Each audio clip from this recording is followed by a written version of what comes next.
నమస్తే. మనం నిన్న పెరియాళ్వార్ కథని చెప్పుకున్నాం కదా. ఇవాళ ఆయన కుమార్తె ఆండాళ్ లేదా గోదాదేవి కథ చెప్పుకున్నాం. రాజసన్మానం తర్వాత తన సంపదలను ఆలయ నిర్వహణకి పేదలకి దానం చేసేసి విష్ణుచిత్తుడు యథావిధిగా తన తోటలో పూల చెట్ల పెంపకం, పూలను స్వామికి మాలలు కట్టి పంపటం, ఈ వృత్తుల్లో మునిగిపోయాడు. తనని విష్ణుచిత్తుడు మోక్షం తప్ప ఏమీ కోరడని, తననే ఆయన ఇవ్వగలుగుతున్నాడని భావించిన వటపత్రసాయి తన పాదాన్ని నేలకు తాకించాడు. అర్థం చేసుకున్న భూదేవి తాను విల్లిపుత్తూరులో మంగళవారం పుబ్బా నక్షత్రం నలనామ సంవత్సరం కర్కాటక శుక్లపక్ష చతుర్దశి నాడు పాపయ్యి అవతరించింది. ఉదయాన్నే యథావిధిగా చెట్లకు నీళ్లు పోస్తున్న విష్ణుచిత్తునికి ఉన్నట్టుండి తులసిపాదులో ఒక పసిబిడ్డ ఏడుపు వినవచ్చి అక్కడికి వెళ్ళి చూడగా ముద్దులకి ఈ పాప కనపడింది. ఈ పాప ఎవరికి చెందినది అని చుట్టూ విచారించారు. ఎవరిని అడిగినా ఆ పాప మాది కాదంటే మాది కాదన్నారు. అప్పుడు విష్ణుచిత్తుడు ఆ పాపని దేవాలయంలోకి తీసుకెళ్లి స్వామి ముందుంచాడు. స్వామికి అలంకరించిన పువ్వులు ఆ పాపపై పడ్డాయి. ఈ పాపకి దైవ ఆశీర్వచనం ఉంది అని నిర్ణయించిన విష్ణుచిత్తుడు తనే ఈ పాపని పెంచాలని నిర్ణయించుకుని ఇంటికి తీసుకెళ్ళిపోయాడు. ఆ పాపకు కోదై అంటే గోదాదేవి, కోదై అంటే గోదాదేవి, గోదాదేవి అని పేరు పెట్టి అల్లారు ముద్దుగా పెంచసాగాడు. ఆమెకి బాల్యం నుంచి దైవభక్తి బాగా అలవడింది. ఎందుకంటే తండ్రి కూడా మహాభక్తుడు. ఆమె తండ్రి వద్ద ప్రతి సాయంకాలం శ్రీకృష్ణ లీలాగానం చేస్తూ కృష్ణుని యొక్క లీలలు వింటూ ఆనందించేది. మనసులో కృష్ణుడినే పెట్టుకొని పెళ్లాడితే ఆయన్నే పెళ్లాడాలని అప్పుడే ఆమె గట్టిగా నిర్ణయించుకుంది. వయసు వచ్చాక గోదాదేవిని ఇంట్లోని మాలలు కట్టేందుకు నియోగించాడు విష్ణుచిత్తుడు. విష్ణుచిత్తుడు రోజు తోటలో పూలు తెచ్చి గోదాదేవికి ఇస్తే ఆమె మాలలు కట్టగానే బుట్టలో పెట్టుకుని దేవాలయానికి తీసుకెళ్లేవాడు. గోదాదేవి ఏం చేసేదంటే మాలలు కట్టి ఆ మాలలు ముందు తను అలంకరించుకొని శ్రీకృష్ణుడి పక్కన దేవేరిగా తను సరిపోతానా లేదా అని పదే పదే ప్రశ్నించుకుంటూ అద్దంలోనూ బావిలోనూ కోనేరి నీటిలోనూ మరల తన ప్రతిబింబాన్ని చూసుకుంటూ సంతృప్తిపడి ఆనందపడి నవ్వుకొని ఆ తర్వాత మాలను తీసి బుట్టలో పెట్టేసేది. ఆ విషయం విష్ణుచిత్తునికి తెలియదు.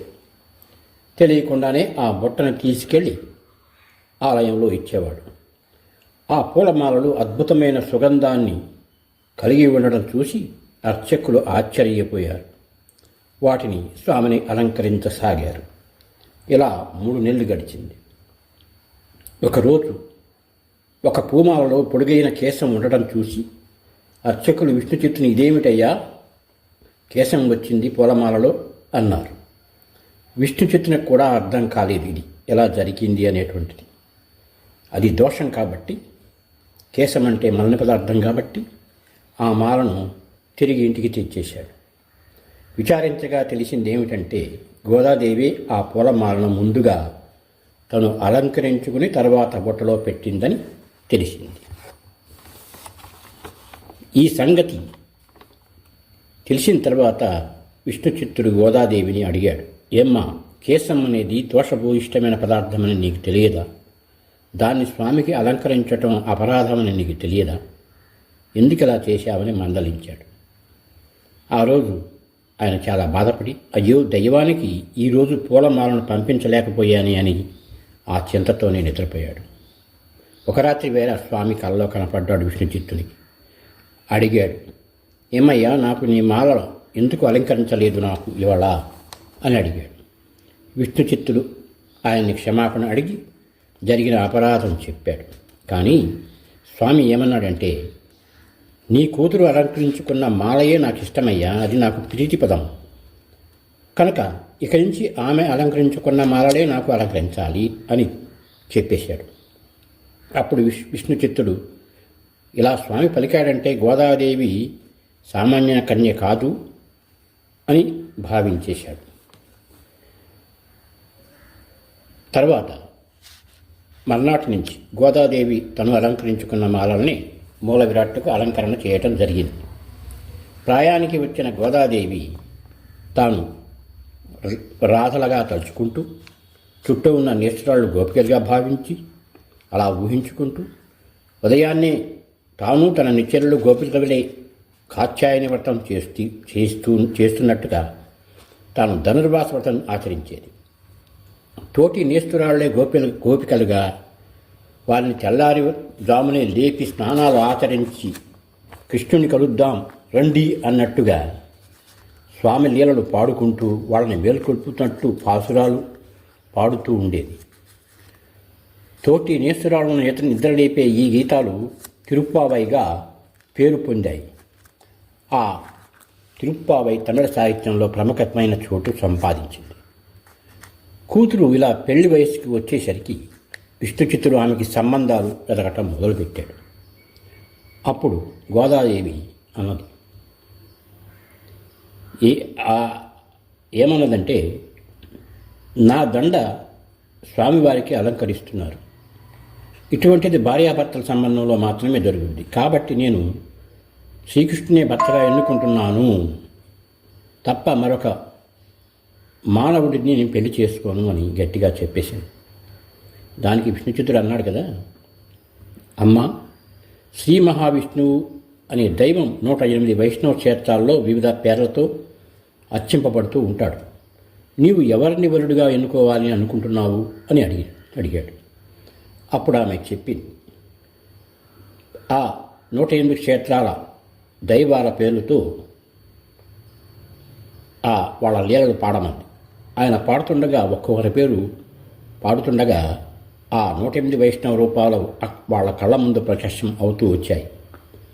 గోదాదేవి వారందరినీ చూచి శ్రీరంగంలో ఉండేటువంటి శ్రీరంగనాథుని తన భర్తగా ఎంచుకున్నది. తన కూతురికి శ్రీరంగనాథునితో వివాహం ఎలా అవుతుందో అని విష్ణుచిత్తుడు ఆందోళన పడసాగాడు. ఈలోగా శ్రీరంగనాథుడు ఒకనాడు వచ్చి గోదాదేవితో సంభోగించడం జరిగింది. ఆమె ఆనందం పొందిన ఆ రోజు భోగిగా చెబుతారు. రతిసల్పి వెళ్ళిన స్వామి మరలా రాలేదు. గోదాదేవి విరహశాపం పొందసాగింది. అప్పుడు ఒక పరిచారిక శ్రీరంగం వెళ్ళి శ్రీరంగనాథునికి ఆండాళ్ వేదనను వివరించింది. అప్పుడు స్వామి అన్నాడు, త్వరలో నేను ఆండాళ్ళని పెళ్లాడబోతున్నాను. ఇదే నా గుర్తుగా తీసుకెళ్లి ఆమెకి ఇవ్వని పుష్పమాలని ఉంగరాన్ని పరిచారకి ఇచ్చి పంపాడు. గోదాదేవి అప్పుడు వాటిని చూచి సంతోషపడింది. ఒకరోజు శ్రీరంగనాథుడు విష్ణుచిత్తుని స్వప్నంలో కనపడి, నీ కూతురు ఎవరనుకున్నావు? ఆమె నా దేవేది భూదేవి. వెంటనే ఆమెను శ్రీరంగం పంపించు, అక్కడ మా కళ్యాణం జరగవలసి ఉన్నది అన్నాడు. ఇదే విషయం శ్రీరంగంలోని ధర్మకర్తలకు అర్చక స్వాములకు కలలో కనపడి శ్రీరంగనాథుడు చెప్పాడు. వెంటనే బంగారు పల్లకీలో దేవేరుల అలంకరణలతో అంగరంగ వైభవంగా గోదాదేవిని శ్రీరంగం తీసుకుని రమ్మని స్వామి ఆదేశించాడు. శ్రీరంగం నుండి ఆలయ ధర్మకర్తలు అర్చకులు అందరూ విల్లిపుత్తూరు చేరి రంగరంగ వైభోగంగా మేళ తాళాలతో ఛత్ర చామరాలతో గోదాదేవిని బంగారు పల్లెపై ఎక్కించి మహారాజు విష్ణుచిత్తుడు ఊరి ప్రజలందరితో శ్రీరంగం చేరాడు. గోదాదేవి శ్రీరంగం చేరాక ఆమెకి ఉత్సవమూర్తితో కళ్యాణం జరిపారు. ఈ కళ్యాణం చూసి అందరూ ఎంతో సంతోషించారు. అయితే గోదాదేవి నేను మూల విరాట్టుతోనే ఎప్పటికప్పుడు ఉండాలని తలిచి వెంటనే గర్భగుడిలోకి వెళ్ళి మూల విరాట్టుకి నమస్కరించి ప్రదక్షిణాలు చేసి నీరాజనం అర్పించి శేషపాన్పు ఎక్కి శ్రీరంగనాథుని పాదాల వద్ద చేరి అంతర్ధానమైపోయింది. ఈ వింతను అందరూ చూచారు. ఇప్పటికీ కూడా శ్రీరంగంలో గోదాదేవికి అలంకరించిన పుష్పమాలని తిరుమలలో స్వామికి గరుడోత్సవం రోజున అలంకరించే సంప్రదాయం ఉంది. గోదాదేవి తలకప్పు ద్రవిడ శైలిలో ప్రత్యేకంగా ఉంటుంది. కొప్పు ఒక పక్కకు ఉండి మల్లెపూలు ఆభరణాలతో అలంకరించబడి అందంగా ఉంటుంది. ప్రతిరోజు పచ్చటి ఆకులతో, దానిమ్మ పువ్వుతో, వెదురు బద్దలతో, అరటి, ఒలియాండర్ పువ్వు రేకులతో చిలుకను తయారు చేసి ఆమె ఎడమ చేత ధరింపజేస్తారు. గోదాదేవి సృజించిన తిరుప్పావైలో 30 పాసురాలు ఉంటాయి. ధనుర్మాస వ్రతం చేయడం కోసం తన తోటి గోపికలను నిద్రలేపుతున్నట్టుగా ఈ పాసురాలు అల్లబడ్డాయి. నాచ్యార్ తిరుమూలి అనే మరొక కృతి 143 గీతాలతో గోదాదేవి సృజించింది. గోదాదేవిని ఆండాళని, సూడికుడెత్త సుధర్కోడి నాచ్యారని ప్రస్తావిస్తూ ఉంటారు. ఈమె ఆళ్వార్లో ఒక మహిళగా ప్రసిద్ధి పొందింది కూడా. ఈ ఆండాళ్ గోదాదేవి కథనే శ్రీకాకుళాంధ్ర మహావిష్ణువు కోరికపై ఆంధ్ర చక్రవర్తి శ్రీకృష్ణదేవరాయలు అముక్తమాలేదా అనే పేరుతోటి ప్రబంధంలాగా రాయటం మనకు తెలుసు. విన్నారు కదా గోదాదేవి అనే ఆండాళ్ చరిత్రను. Thank you. నమస్తే.